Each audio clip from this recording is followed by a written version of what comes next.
even the footage of the plane actually go into the building, that image lives on forever.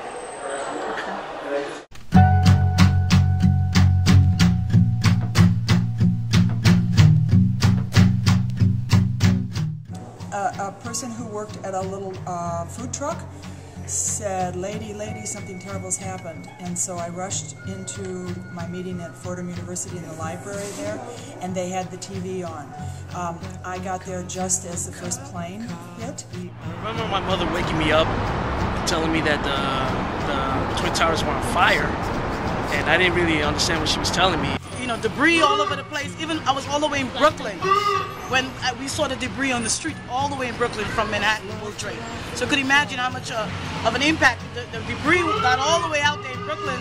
I should tell you that it was really a really crazy disaster. I was actually sitting in a meeting in Rockefeller Center when it happened, and a secretary stuck her head in the door and said that a plane had hit the World Trade Center, and we all scattered out of the meeting. Got up and I was looking at television, and all of a sudden I see debris coming through my window, and my brother called me and he says, "Is everything okay, Julia?" I says, "Why?" He says, "A plane went through the World Trade Center." I says, "What?"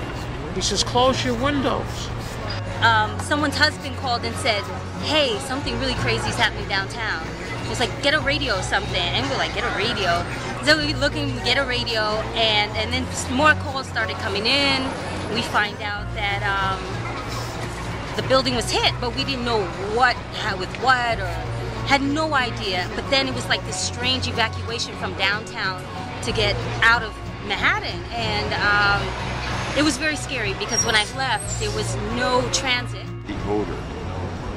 And I remember a couple days later, I was taking the F train, I think it was, going through that, and it stopped in there, and an odor of human death.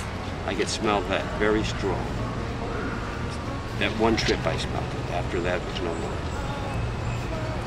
But it was a frightening thing.